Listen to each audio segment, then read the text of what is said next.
I tell you what, Guardians, you're in for a bit of a treat today. I've got an absolutely stonking build today for you, all based around the Void Hunter. You're going to have overshields galore, devour, popping enemies with your glaive, making them explode, void explosions everywhere.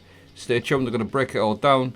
An absolutely awesome build, all based around the new Hunter exotics, the Triton Vices. Now, I did an arc build on these the other day, and following up on some of the comments that I got, I should try and do a void build, so I have. So let's get into it. Triton Vice, brand new exotic gauntlets for Hunter. They increase glaive reload speed and melee damage. It's a 30% damage increase whenever you're surrounded. And then what else to do is glaive melee final blows overflow around to the magazine, so you don't have to reload. And then glaive projectiles that match your subclass type, as long as you're running the same element on your glaive, cause pops like so. Look at that, beautiful. All popping with them little void explosions everywhere. So the Triton Vices give glaives a nice buff, like I said, 30% damage increase when you're surrounded. They overflow the magazine, and just having this on its own is a really nice bonus. So if you just strip everything back and just have your void glaive on a void subclass or whatever you decide to run, just having that extra add clearance capabilities with things popping with lovely void explosions like that is just on its own, again, a really nice little combo. But we could get some really good builds out with this, and I'm going to break it all down for you. Now, because it's a glaive, we may as well use a exotic glaive, Vexcalibur. This is absolutely awesome glaive. Deal additional melee damage while protected by an overshield. So you can get an overshield with this, get you 30% extra damage from the exotic gauntlets, plus the damage you get from your overshield from the actual Vexcalibur. And then it fires a spread, equipped with a quick draining shield. Blocking damage with your shield gradually bestows void's overshield to you and your allies, so you can protect your teammates and you can protect yourself. Now, another thing that sort of gets overlooked a little bit is a damage reduction while you've got a glaive on. While you are blocking with a glaive, you are absolutely indestructible. So I just wanted to get that little clip across and how much damage you can actually sponge with these glaives. And on top of that, you've got your overshield from the Vexcalibur itself.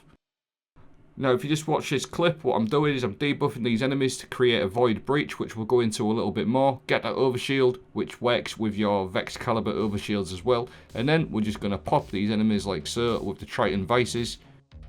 Now, we're going to take advantage of Unto the Breach from the artifact. Defeating a void debuff target creates a void breach while your void subclass is equipped. Protective breach, picking up a void breach gives you an overshield, works perfectly with Vexcalibur, obviously. And on top of that, I run countercharge just as an added bonus. But supernova, picking up a void breach causes your next source of void damage to create an excellent sort of weakening pulse as well. So all these work perfectly together. Unto the breach, protective breach, and supernova to get that constant flow of debuffing enemies. So for the little loop of play to get yourself started, this is like, I call these little loops of play. How you're going to be starting off your engagements is going straight in, activating your trapper's ambush, debuffing them enemies, and then it starts from there. You pick the void breach up, gives you the overshield, and then your weakening pulse and the Triton Vices work absolutely great together. I'm just going to go over my aspects. Vanishing Step is a really good one to use. Every time you dodge, you go invisible. Really good for hunters, obviously. And I run Gambler's Dodge with that. So every time you dodge near an enemy, you're going to go invisible and get a smoke bomb. Now, snare bombs, smoke bombs, these are the most important part of this build, because what I'm going to be doing here is taking full advantage of Trapper's Ambush, because when you activate your quickfall, your smoke bomb, is going to debuff enemies. So that is the loop of play. Debuff your enemies like so. You're going to get infinite smokes as long as you keep dodging near them as well. So it's really, really nice little build. That sets up your void breach, and that sets up the loop of play. So you've got your void breach, you've got your overshield, you've got your weakening pulse, and on top of that you've got all the explosions from Triton Vice going on. But we've even got a lot more to that as well, because as you'll notice there, I've actually got a devour going on. So you're absolute tank with all the damage reduction and devour going on. Now, I'm quickly just going to go over my fragments as we've covered the aspects. Some really important fragments here. Just start off with a super first. You can run any super. I've really been enjoying Spectral Blades, but if you're running Mobius Quiver for damage, that is also fine. Any super you want works perfectly with this. But Spectral Blades has had a bit of a buff now that debuffs enemies, and it's really good for the invisibility if you're in a bad situation, first of all. And secondly, it's really good for ad clearance. Now, Echo of Exchange, melee final blows grant grenade energy. This actually works with glaives, so as long as you keep getting glaive kills, you're going to get grenade energy. Echo of Obscurity, too good not to use on a hunter. Finisher final blows grant invisibility. Echo of Starvation, key one here, picking up a void breach or an orb of power is going to grant you devour, and an echo of persistence to make our invisibility and devour have increased duration. Now, everything you've seen is going to happen in this next few clips. Breaches, weakening pulses, popping, damage reduction, devour, extra damage with your melee. Absolutely crazy little build. You can literally run around without a care in the world and melee things. This is an 1840 lost sector as well. And on top of that, don't forget it's unstoppable glaives this season. So once you've got your overshield up on your Vex, you are pretty much unkillable, if I'm honest. And if you do, you can always go invisible, like I said, because you're on your Hunter. But Triton Vices really make this build tick, because as we know, the Vexcalibur fires 3 little projectiles. And when you get this going with a load of enemies around, it's crazy. Not to mention the overshield you can protect your teammates with while you're capturing plates, things like that. So all round, the build is really good for solo players and really good for teams as well. Perfect for situations like, say for example, Master Duality. Dunking plates, you can be really tanky, and again, just having that extra melee damage and all them explosions that you're going to be getting from your Vexcalibur and a Triton Vice is a massive bonus. Just being able to block so much damage like so, all round this build is absolutely crazy. I've really enjoyed running this build the last couple of days. You are an absolute unit with this, and you're able to put out some serious damage as well with all the little void pops that are going off as well. Now I'm just going to focus a little bit more on the Triton Vices and the debuffing effects. If you could do that to people, to enemies, get them void pops going off like so, it really does feel nice. And on top of that, what I've actually done with this build is focused it around the void weapon damage as well, so you could do some really nice damage on top of everything else that you've seen. So a load of void weapon surges are stacked, which we'll go into more at the end of the video. But just look at that, it's absolutely crazy, these gauntlets. I've seen a lot of negative stuff on these, but I absolutely love them. Just having the ability to pop enemies is absolutely great, and I think it's a really good addition to the game for glaive players.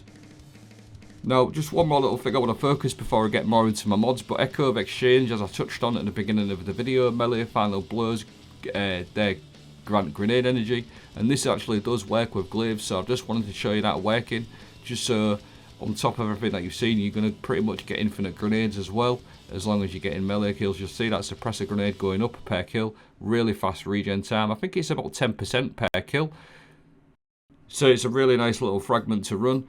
Now again, pairings to pair with this, repulsor raised weapons are obviously absolutely crazy with all the void breaches and the artifact mods that we've seen. And if you wanted to go for damage, we've got some really good weapon damage as well with void weapons such like taipans, etc. Even like retrofit escapade. So what I've done with this build to pair with the glaive, because I didn't just want to do it all up on the glaives, because in certain situations you do have to stand back and clear odds with certain weapons as well. So just to sort of max out my weapon damage, what I did was stack 3 void surges. These can also be changed if you're running something else, like an arc heavy or something like that, obviously.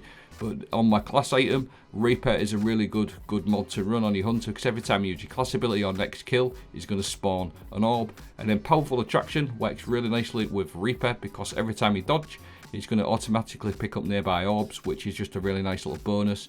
And then Bomber to get reduced class ability grenade ability cooldown as well, sorry. Now on my chest, I would definitely recommend running Concussive Dampener for glaive builds. Any build that you get up close, Concussive Dampener is a really good one. With regards to the resistance, I just match them to what activity I'm doing. If it's arc resistance, I'll run arc, etc. And then with regards to my gauntlets, I always like to run heavy-handed with glaive builds, because especially on Vexcalibur, sometimes you will create an orb if you've got an overshield from the Vex. Focusing Strike grants class ability when you cause damage with a melee attack. That works really nice with your Trapper's Ambush and your Smoke Bomb. Every time you get damage, you're going to get class ability. And then on my helmet, again, this sort of like, you can change it up if you want, but again, I've focused it around Void and Kinetic Siphons to get some orbs for my heavy and then my heavy ammo finder. I hope this video was helpful. Let me know what you think. I'm going to leave a dim link, and here's the build playing out. Thanks for watching.